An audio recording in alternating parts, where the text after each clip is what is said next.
Vinyl Venture students, are you ready to go to school? Because we've got a fun show for you today. 5 characteristics that make up a dark wave band. Yes. Take me to school, Sensei Wheeler. And we're going to have examples for each of these bands. Okay. These I love it. may not be the top 5 dark wave bands because dark wave's one of those genres that crosses over into goth, post-punk. Right. So a lot of those bands, you'll hear a band referred to as a goth band, but they also check all these other boxes. Right. So what are the roots of this genre, and what separates it from like goth? Well, that's interesting because it started in the 70s and the 80s and the late 70s, and it's really not that much different than goth or post-punk. It's just a different, really, I mean, writers came up with the term. Yeah. It's not something that when this music came out that we said, hey, listen to this new dark wave album. Right. It's after it's there is when it gets categorized and named. Right. And I mean, there's so many bands like Joy Division really is a dark wave, but I consider more post-punk. Mm-hmm. It's, we're lumping things into categories that have been made up. Yeah. Well, I mean, that's how genres exist. And it's much like in the late 80s and early 90s, people wanted to categorize grunge. But like we've said 100 times, you listen back to it now and it's just rock. Yeah. Right. And you can narrow this down to the description. I mean, we've already got the 5 elements, which are kind of long. Yeah. But if we just really, really narrow it down, it's post-punk energy, gloom, and instrumentation. Okay. That's really the 3 things that separate it. That just boils it right down. Yes. That distills it. And that's what we love to happen when we're being taught by Mr. Wheeler, the professor of musical genres. From now on, I'm going to go by Professor Wheeler. And why did you get into so many of these subgenres? Was it the like independent magazines and stuff that you read and the trading of music and stuff that was underground back then? It was, but I always liked different. Yeah. I always liked, and some people would say, well, that's not even music. Yeah. I like stuff that's not even music. Well, so why don't you introduce to us how you want to explain? Well, first let's talk about the 5 characteristics. Right. So the 5 characteristics, number 1, minor key tonality and melancholic mood. Music built around sad, somber melodies and minor keys that evoke feelings of sorrow, romance, and bleakness. Sounds like a blast. I'm like, that sums up everything I like. Yeah, everybody loves sad songs. So, what is another defining characteristic? Another defining characteristic: atmospheric synths and reverb, rich layered synthesizers, heavily reverbed guitars create an immersive, moody soundscape. Yep. Checks another box for me. It seems like it checks boxes for a lot of things. Yes. Right? And then number 3, introspective and poetic lyrics. Themes often focus on extremism, loss. Existentialism. Loss. Nobody said there'd be reading. Or pronunciation. Spirituality and the human condition derived from delivered with poetic depth. Yes. Yeah.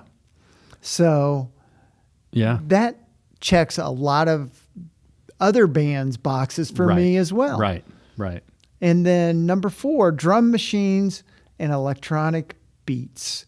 The prominent use of drum machines and electronic percussion provides a driving, often hypnotic rhythm foundation. Yeah.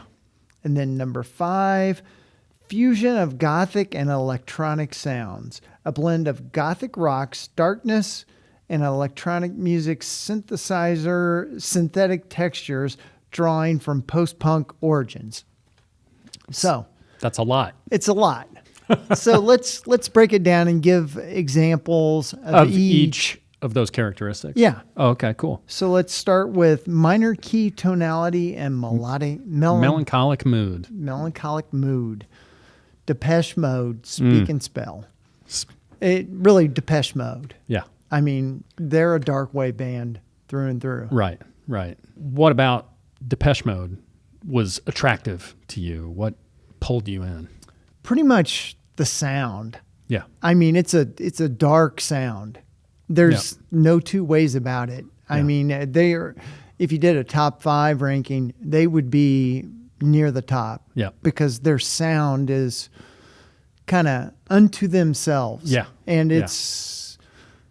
they have another album, Black Celebration, which that says dark. Well, there's something, I mean, definitely Depeche Mode is not, I mean, a lot of the bands in this era, people might not be able to distinguish because there's a lot of similarities. I don't think I've ever heard anything that they've done that you could confuse with somebody else. No. Yeah. All right. They're cool. They're a kind of a sound that unto themselves. Yep. Cool. All right. So the second characteristic, atmospheric synths and reverb. Ooh, reverb. And I'll hold this in case. The Sisters of Mercy. Yeah. Reverb is a big part of their shows. Yeah. Yeah. It's funny because, in the 80s, reverb was used by a lot of different artists from very disparate types of music. Yeah, in very different ways. Right. They, in their early releases, this is a 12-inch single. Everything was released as a 12-inch single. Like I have 5 12-inch singles from the Sisters of Mercy because that was the only way you could get them. That's wild. I mean, and the funny thing is the music industry has kind of come back around to where bands are more releasing singles and EPs than they are albums anymore.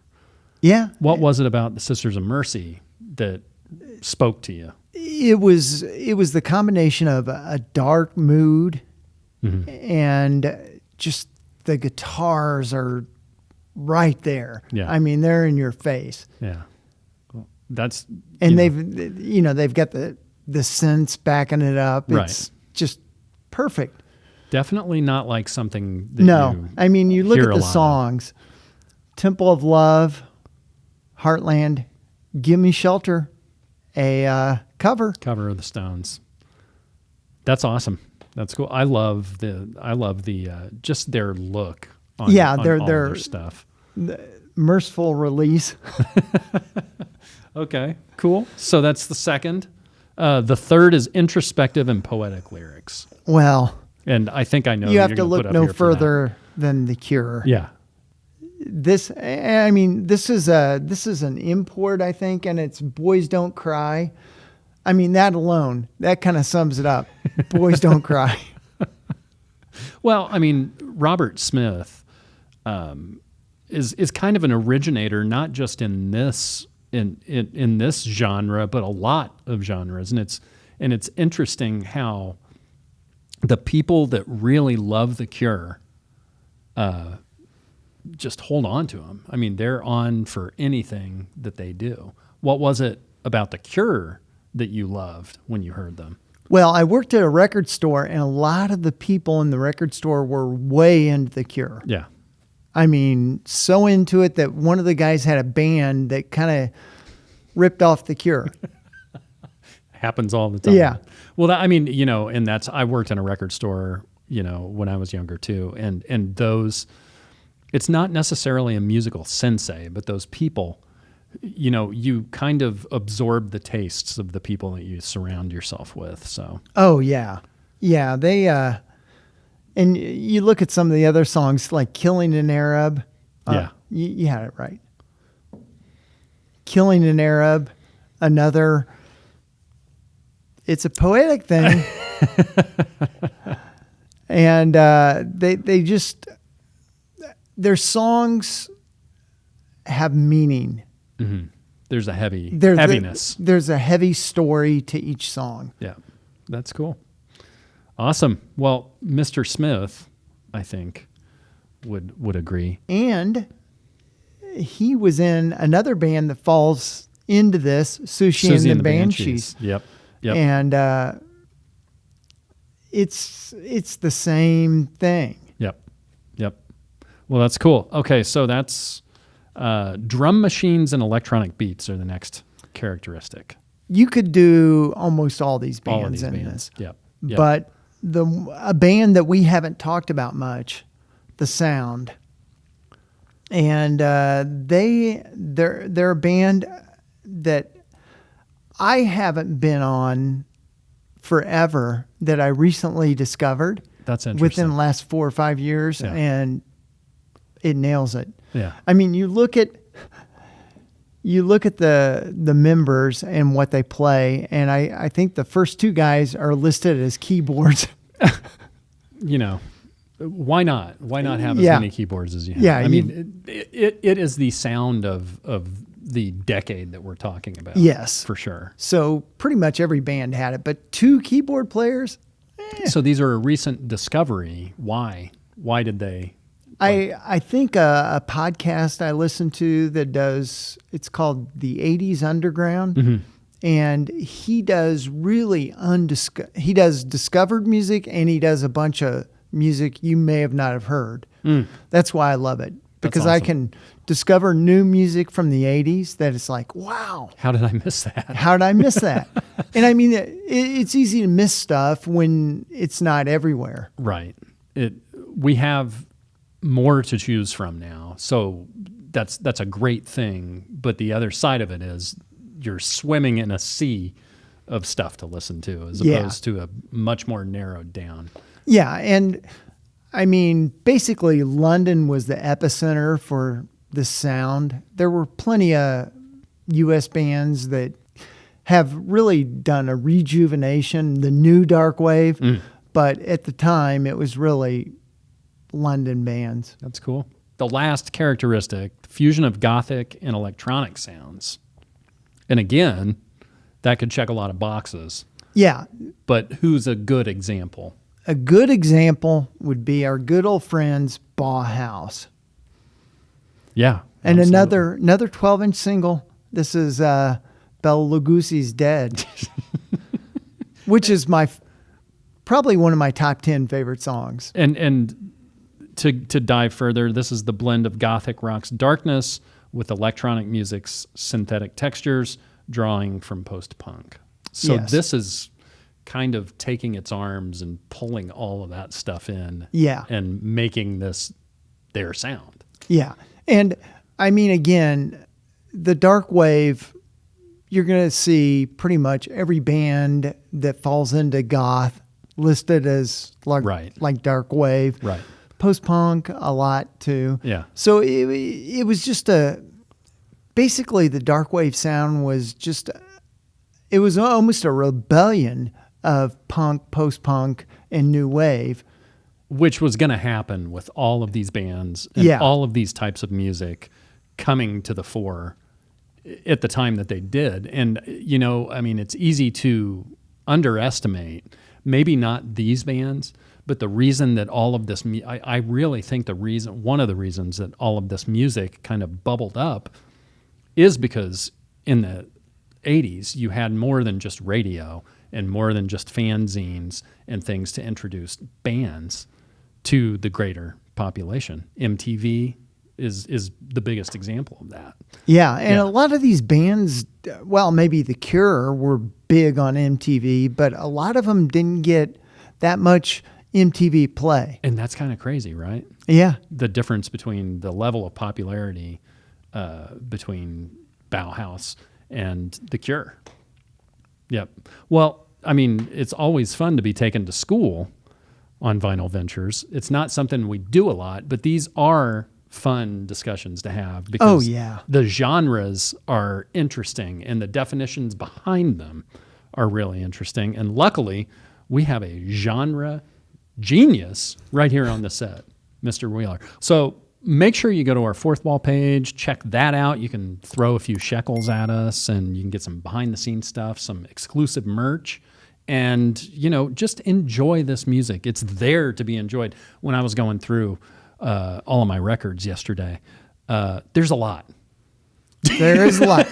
And speaking of a lot, there's a lot that I left off. I mean, I could talk about Dead Can Dance, the Cocteau Twins.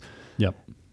The list goes on. Yeah. So tell us what you think belongs here, and we'll have a conversation. That's why this is a community, right? Absolutely. It's always fun to learn new things, and Mr. Wheeler just took us to school. So for John, I'm Jay, and we'll see you all the next time around.